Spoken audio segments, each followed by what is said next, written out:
Bienvenidos al Brunch. Investigamos, luego hablamos. Una producción de Mexicanos contra la Corrupción y la Impunidad.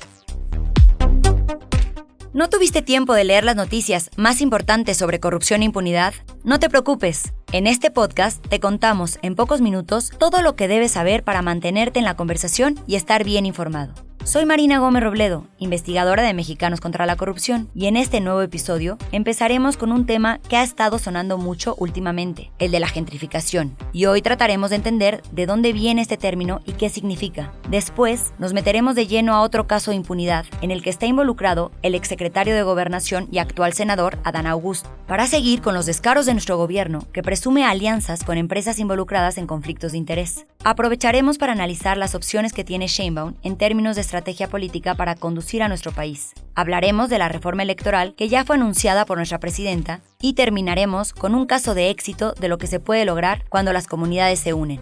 ¿Ya tienes tu café o mimosa listos? Disfrútalo y acompáñanos. Hoy arrancamos el brunch con un tema que debemos tocar desde varias perspectivas, y más porque últimamente se han desatado diversas polémicas sobre este problema, que es el de la gentrificación, y les prometemos que desde el brunch buscaremos a diversos especialistas para dar voz a los distintos puntos de vista. Para un primer acercamiento, buscamos a Sharon Ocampo Arias, maestra en urbanismo, que nos da el ABC para conocer de qué hablamos cuando hablamos de gentrificación.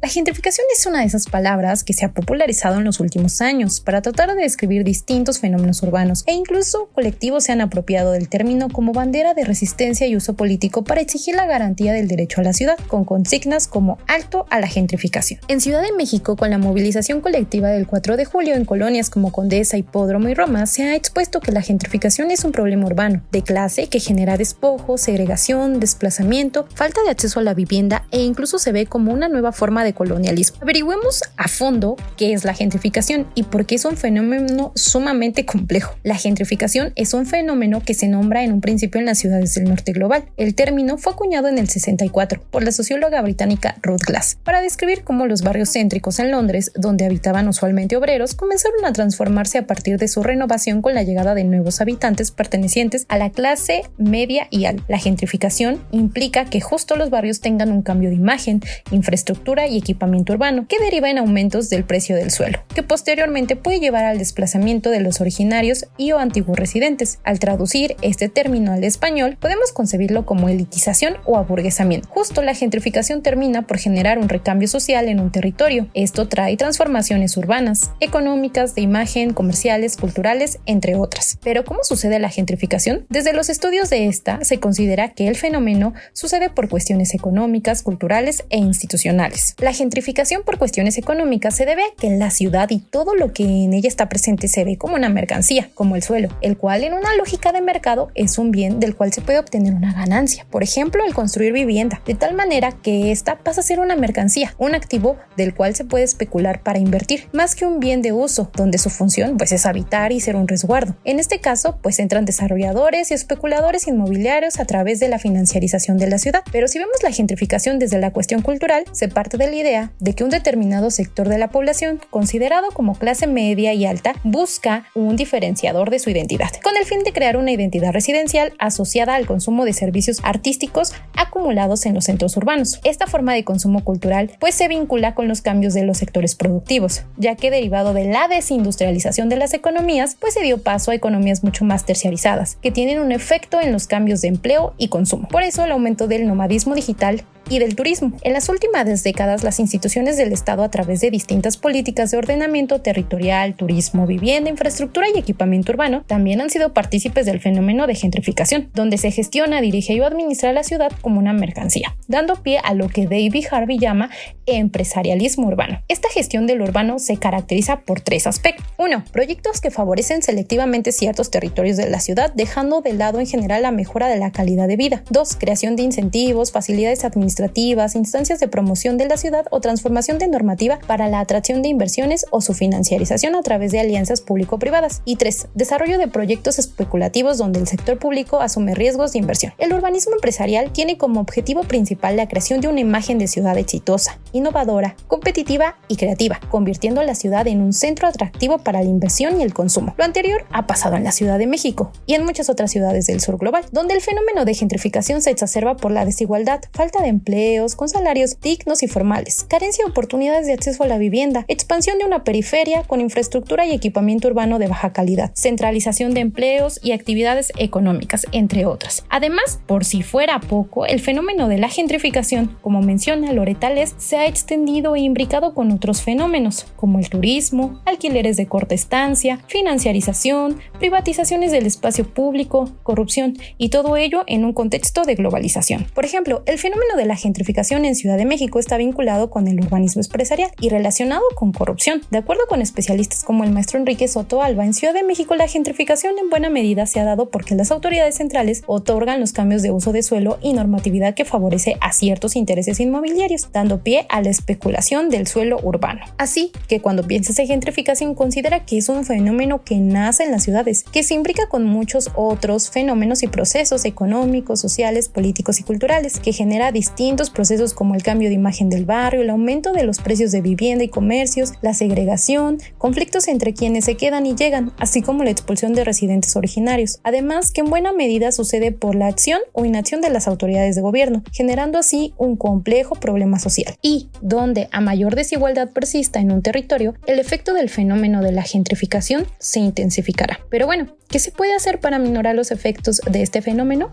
Planeación y ordenamiento del territorio integral, donde no importa si se vive en el centro o periferia, se tenga el mismo acceso a bienes y servicios de calidad. Se trata de buscar una justicia espacial, donde las brechas de desigualdad no sean abismales. Para ello es necesario pensar la ciudad como una fuente de derechos y no como una mercancía de posibilidades. Debemos exigir a las autoridades que realicen su trabajo en materia de regulación de suelo urbano, para reducir la especulación de este, requisitos más sólidos para la compra de propiedades extranjeros, un sistema de alquileres formal que permite establecer límites máximos en el aumento de estos, creación de espacios públicos y campañas de educación y concientización donde se promueva una mayor comprensión de la diversidad cultural y social de los vecindarios. En términos simples, garantizar el derecho a la ciudad y dejar de promover el urbanismo empresarial. Y si quieres conocer más sobre el tema, te invitamos a que leas nuestro blog de Desarmar la Corrupción que publicamos cada semana en colaboración con la revista Nexos. Sigamos este brunch informativo con un tema que nos muestra cómo opera la impunidad, o mejor dicho, cómo no opera la justicia en nuestro país. Desde 2022, en Mexicanos contra la Corrupción y la Impunidad, revelamos que informes de inteligencia hackeados a la Sedena y consultados por MSCI identificaron como cómplice de un grupo criminal que robaba combustible en el puerto de Dos Bocas a Hernán Bermúdez Requena. Él fue secretario de Seguridad y Protección Ciudadana de Tabasco, cuando Adán Augusto López era gobernador de esta entidad. Recordemos que Adán Augusto, quien es actualmente senador, fue el secretario de Gobernación de López Obrador. Y bueno, este caso toma una nueva relevancia porque el fin de semana pasado, el general de brigada Miguel Ángel López reveló que hay una orden de aprehensión en contra de Hernán Bermúdez. El 14 de febrero salió la orden de aprehensión contra Requena. Ese día hay registros que abandonó el país, de Mérida hacia Panamá. Del 14 de febrero. El 14 de febrero de este año. No tenía orden de aprehensión, después de un año. ¿Y qué pasa al interior de Seguridad Pública hoy, general?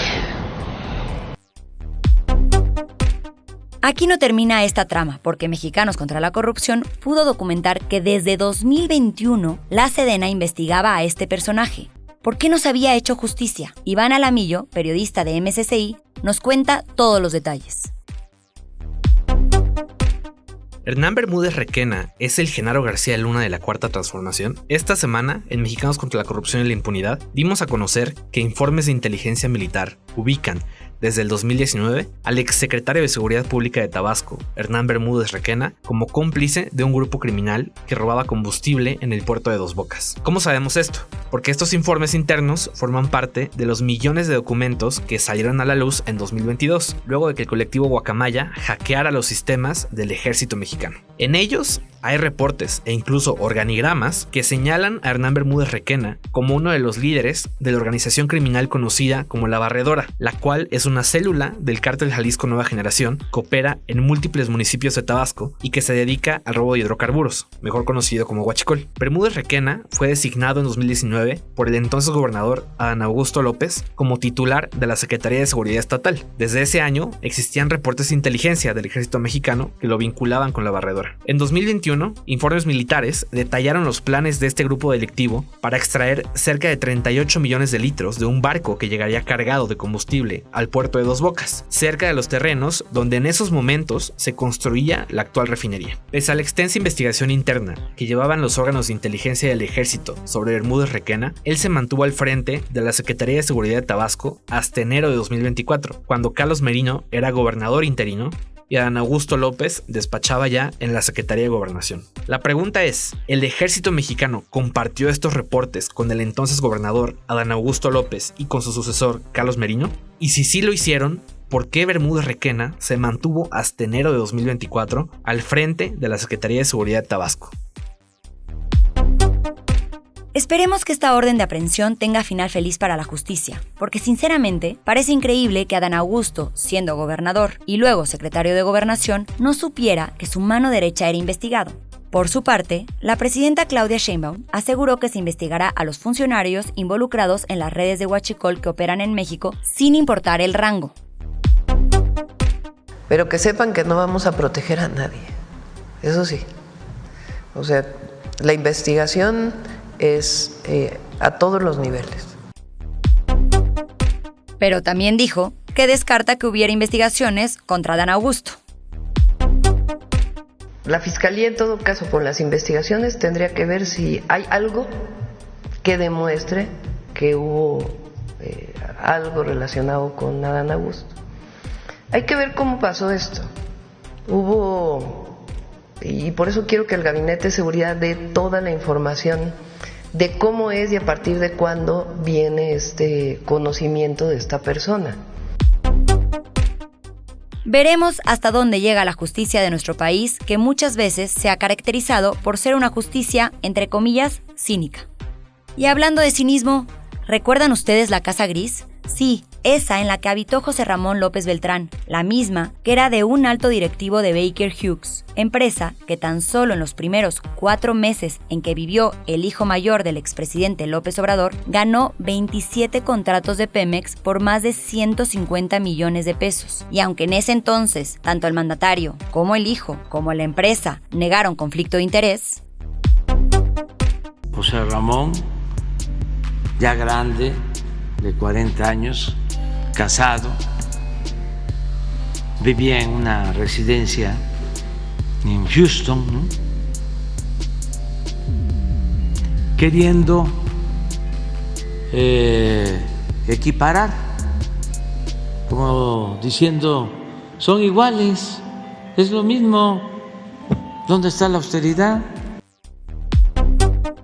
Fue el propio Javier Núñez López, operador político de AMLO, quien firmó al menos 10 contratos en Pemex por más de 23,000 millones de pesos con esta empresa.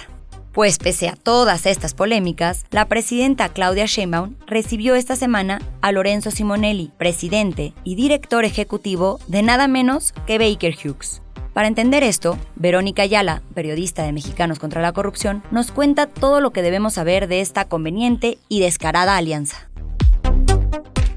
El lunes, la presidenta Claudia Sheinbaum informó en sus redes sociales que se había reunido con el presidente y directivo de Baker Hughes. Lo que no dijo fue que esta empresa es la vinculada a la denominada Casa Gris que habitó en Houston el hijo mayor del expresidente López Obrador y que ha recibido contratos millonarios. En MSCI, junto con Latinus, revelamos en enero de 2022 que José Ramón López Beltrán habitó con su pareja Caroline Adams una mansión de $1 millón, propiedad de Keith Schilling, un alto ejecutivo para Norteamérica de Baker Hughes. Bueno, ¿y cómo era la Casa Gris? Era una lujosa residencia de 447 metros de construcción que ocuparon en la segunda mitad del 2019 y que fue bautizada así, como la Casa Gris, por su fachada. Esta se ubica en un terreno de 2,500 metros cuadrados, del exclusivo fraccionamiento Jacobs Reserve y cuenta con una alberca de 23 metros de largo con vista al bosque. Bueno, y aunque Baker Hughes, una de las empresas petroleras más grandes del mundo, tenía entonces contratos vigentes por $151 millones con el gobierno mexicano,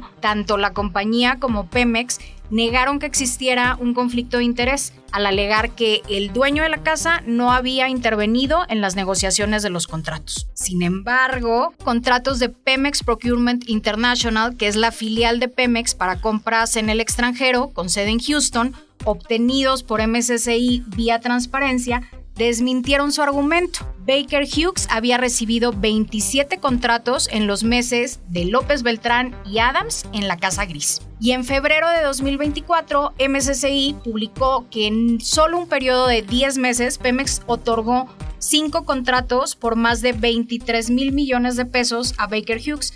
Estos fueron firmados por Javier Núñez López. ¿Quién es él? Bueno, exdirigente morenista y operador político de López Obrador. Y esto es solo una parte de los millonarios contratos que han recibido. El emblemático caso de la Casa Gris se suma al de la Casa Blanca de Peña Nieto y más recientemente al de la Casa Azul del exgobernador panista de Guanajuato, Diego Sinué. En todos ellos hay detrás contratistas y desde luego conflictos de interés. Y seguimos nuestro brunch con una pausa necesaria para evaluar cómo han sido los primeros meses del mandato de Claudia Sheinbaum. Y es que, si bien ella heredó un país con alta popularidad y aceptación en el proyecto presentado por la 4T, también recibió un México con redes de huachicol, conflictos empresariales, desabasto de medicinas, problemas de seguridad, y a diferencia de su antecesor que justificaba cualquier crisis culpando a los gobiernos anteriores, ¿cómo nos dejaron el país? Mucho el rezago. Imagínense 36 años de política neoliberal o neoporfirista. Le sigo echando la culpa a los gobiernos anteriores. No se las voy a dejar. No voy a dejar de echarles la culpa. Ella no puede utilizar esta misma estrategia. Debe lidiar con las herencias y componer el pasado o gestionarlo. Para hablar de esto, María Amparo Casar nos comparte una atinada reflexión sobre esta disyuntiva a la que se enfrenta Claudia Sheinbaum. Muchos mandatarios realmente envidiarían la altísima aprobación de Claudia Sheinbaum, que ronda alrededor del 70%, y también envidiarían, hay que decirlo, su acceso diario a la televisión nacional. Pero la pregunta que un gobernante debe hacerse y que nosotros debemos hacernos también es ¿qué tanto ayudan los micrófonos y qué tanto ayuda la gran aceptación para conseguir lo que suponemos quiere cualquier gobernante? Mejorar el nivel de vida de la población, mayor crecimiento, prosperidad, igualdad, seguridad. La verdad que el discurso y la popularidad ayudan poco y la presidenta lo está viviendo en carne propia. De poco le ha servido a Claudia Sheinbaum la popularidad del 70% para lidiar con el huachicol, con los aranceles que quiere imponer Trump, con la violencia generalizada, con los desaparecidos, con el territorio capturado por el crimen organizado, con la falta de inversión, en fin, con cualquiera de los problemas que vivimos cotidianamente. Las decisiones y acciones de gobierno que la presidenta Sheinbaum ha impuesto, desde la refundación constitucional autocrática hasta cómo se distribuye el presupuesto, no se deben a su popularidad, sino a la mayoría que tiene en el Congreso, que no hay que cansarnos de repetirlo. Fue obtenida no en las urnas, sino en una decisión irregular e incluso ilegal del Tribunal Electoral capturado por Morena. Lo mismo pasa con el discurso. Difundir todas las mañanas falsedades, imprecisiones o ficciones en nada ayudan a un mejor desempeño, sobre todo cuando ese discurso se toma como punto de partida para ratificar viejas políticas o incluso para elaborar nuevas, pero en la misma dirección. Los dichos acaban revelándose como mentiras cuando los indicadores nacionales e internacionales se abren paso. La debacle del sector salud versus el sistema de salud como el de Dinamarca, los pronósticos de crecimiento versus las cifras anuales anuales, las metas de inversión versus la inversión real, la mejor democracia del planeta versus la clasificación de un país en vías de la autocratización o el fin de la corrupción contra la caída de varios lugares en los índices de corrupción. Claudia Sheinbaum heredó la mayoría de estos problemas el 1 de octubre. Haríamos mal en no reconocerlo. No sería justo adjudicárselos. Más aún, habría que reconocer que Claudia Sheinbaum no ha creado problemas nuevos de la magnitud de los que heredó su antecesor.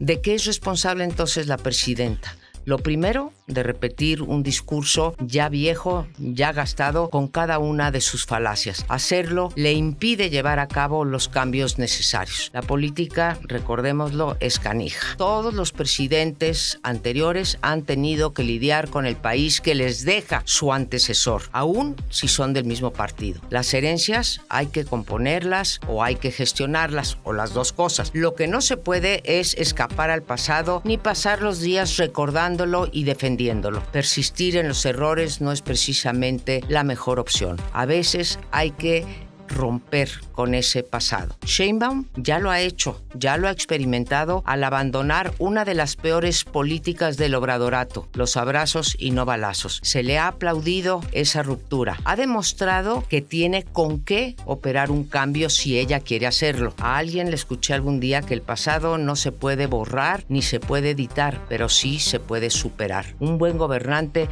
es el que aprende del pasado y no se queda en él, sino que lo supera. Sheinbaum tiene que asumir que el poder del presidente saliente es agua pasada y que hoy es su turno. No hay más que de dos sopas. O la presidenta cree que hay que seguir pie juntillas el curso trazado por su antecesor, o no ha aprendido la lección de que es su turno. Les invitamos a que cada semana lean la columna de María Amparo Casar, presidenta de Mexicanos contra la Corrupción, a juicio de amparo. Y en este panorama democrático hay algo que también necesitamos analizar. La semana pasada, la presidenta Claudia Sheinbaum anunció una próxima reforma electoral. El tema de la reforma electoral ya lo vamos a tratar en su momento. Estamos haciendo una comisión especial que haga la propuesta y ya vamos a platicar de ella. Si bien aún no presenta formalmente los cambios que se pretenden realizar, varias sociedades civiles han encendido las alarmas sobre esta idea. Y no es para menos. En el pasado reciente ya hubieron 2 intentos por modificar las leyes electorales que, en resumidas palabras, eran graves retrocesos para nuestra democracia. Además, ya vimos todas las fallas, incertidumbres y conflictos que nos dejó la reforma judicial. Fue por ello que expresidentes del INE y exconsejeros de esta institución publicaron una carta advirtiendo los riesgos para nuestra democracia. Esta semana en el brunch, Mauricio Merino, exconsejero del INE, nos comparte las principales preocupaciones sobre este anuncio hecho por la presidenta de México.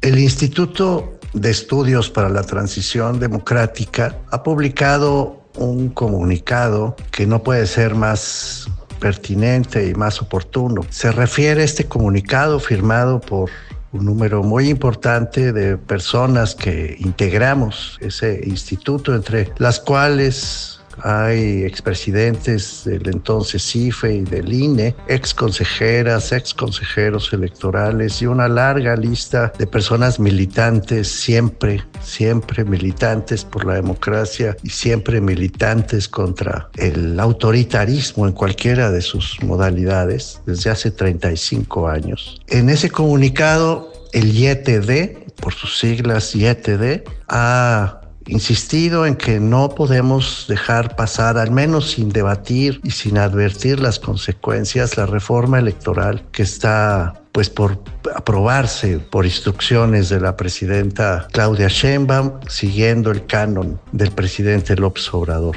Se ha advertido que si se elimina la representación proporcional como pide Morena, pide el presidente López Obrador, y se alinean sus partidarios, pues las mayorías serán las que se llevarán, aunque sí sea por un voto en cada distrito, todas las curules y todos los escaños de los poderes legislativos. Será también cierto que si se reduce el financiamiento público como se ha propuesto, con el argumento de que los partidos partidos cuestan mucho. Entonces, pues será el gobierno el que usará sus propios recursos, como ya ha sucedido y se ha probado muchas veces, que el que pues tendrá todos los aparatos de poder a su disposición con partidos muy disminuidos. Ha advertido también el YTD que es muy grave que se pretenda designar, elegir, dicen ellos, a las y los consejeros electorales del INE, como lo hicieron con las ministras y los ministros en las elecciones judiciales, que pues fueron candidaturas a modo, elecciones capturadas, amañadas, con acordeones, para poner a la gente que está cerca de ellos. Eso pasaría también en el Consejo General, pero aún más grave es que están proponiendo la eliminación del servicio profesional electoral, que ha sido la columna vertebral de la organización de las elecciones mexicanas en todo lo que va del siglo XXI. Quieren poner en su lugar, obviamente, servidores públicos a modo, para no variar. Y de esta combinación, pues surge el resultado obvio, que es la integración de las casillas y el recuento de los votos acomodados siempre a los intereses del régimen que se dice una democracia popular. Es muy grave lo que se está por decidir porque cierra el ciclo autoritario de eliminación de instituciones de contrapeso democráticas basadas en la idea simple pero fundamental de que la presidencia de la República no puede tener todas las decisiones y todos los poderes a riesgo de convertir al país en una autocracia. Bueno, todo eso se ha venido eliminando durante el sexenio de López Obrador y ahora de Claudia Sheinbaum. Creo que lo que ha propuesto el YTD es absolutamente fundamental. Hay que darse cuenta de que esta reforma cerraría el ciclo de la construcción de un régimen ya definitivamente autocrático, y tendríamos que reconocer que cualquier atisbo de consolidación o de transición hacia la democracia como el que se tuvo cuando nació este siglo habría quedado sepultado. Y para nuestro último croissant informativo, les contamos una buena noticia para que no todos sean bocados amargos. En la comunidad chichimeca San Juan Bautista de la Laguna, en Lagos de Moreno, en Jalisco, abuelas y niñas se unieron para defender su territorio ante la amenaza de la instalación de un gasoducto que atravesaría todo su pueblo. Karen García, reportera de Zona Docs y colaboradora del podcast de Periodismo de lo Posible, nos cuenta cómo esta comunidad resistió en familia a los intereses económicos de empresas y gobierno, heredando la valentía y la lucha a las nuevas generaciones. En San Juan Bautista de la Laguna, en Lagos de Moreno, Jalisco, existe una comunidad indígena de niñas y abuelas chichimecas que con rabia y ternura se unieron a defender su territorio de intereses económicos disfrazados de supuesto progreso por parte de la empresa Gas Natural del Noroeste y del gobierno municipal. Pues en el año 2019, esta empresa pretendía instalar un gasoducto que pasaba por debajo de su comunidad para extraer gas natural por 60 años, esto sin antes consultar a las y los habitantes, poniéndoles en peligro. Las abuelas, madres y nietas de San Juan Bautista de la Laguna narraron para el podcast Periodismo de lo Posible que al defender su territorio fueron criminalizadas, amenazadas con ser desplazadas y víctimas de represiones policiales. Sin embargo, la resistencia en comunidad y la creación del campamento contra la instalación del gasoducto de la laguna rindió frutos, pues en el año 2020, tras la misión de observación de derechos humanos convocada por organizaciones defensoras del territorio, lograron que la Comisión Estatal de Derechos Humanos exigiera a las autoridades el reconocimiento como comunidad indígena, la cancelación del gasoducto y la restitución de los derechos vulnerados por la empresa Gas del Noroeste y el Ayuntamiento de Lagos de Moreno. Su lucha quedó en la memoria colectiva, sobre todo como una herencia del orgullo de su tierra y de su identidad, dando paso al verdadero progreso, pues en la fiesta de los arcos, una de las celebraciones más importantes para la comunidad, las morras y las abuelas desafiaron las tradiciones, ya que como ofrenda, en honor a la entrada de la Virgen de la Candelaria, se crea el arco, el cual es un altar itinerante de alrededor de 5 metros. Al ser tan pesado, este era cargado únicamente por hombres. No obstante, y en reconocimiento al papel fundamental que desempeñaron en la lucha contra el gasoducto, la colectiva Gata Azul creó el Arco de las Niñas, rompiendo las costumbres, mostrando resistencia y reclamando su derecho a la participación política de la comunidad, recordando que si bien la lucha por el territorio no es un proceso exclusivamente de las mujeres, su rol y herencia es fundamental, poniendo siempre en el centro la defensa de los cuidados de lo común. Les recomendamos escuchar la serie de podcast Periodismo de lo Posible, Historias desde los Territorios, una serie que cuenta crónicas sobre los logros y los caminos posibles para la protección de la vida y la naturaleza, para visibilizar las acciones y estrategias que se tejen todos los días desde las comunidades, asambleas, organizaciones y colectivos en México en respuesta a los proyectos extractivistas, el cambio climático y la violencia. Y con todos estos temas terminamos por hoy. No olvides compartirlo y seguirnos en todas nuestras redes sociales para mantenerte informado y sumarte al combate contra la corrupción y la impunidad. Gracias por acompañarnos. Nos escuchamos en el siguiente episodio. Hasta el próximo brunch. Esto fue El Brunch. Investigamos, luego hablamos. Producción y dirección, Lucía Vergara. Conducción, Marina Gómez Robledo. Voz, Verónica Ayala. Guión y difusión, Janine Baquerí. Diseño de portada, Paola Calvo. Una producción de Mexicanos contra la Corrupción y la Impunidad.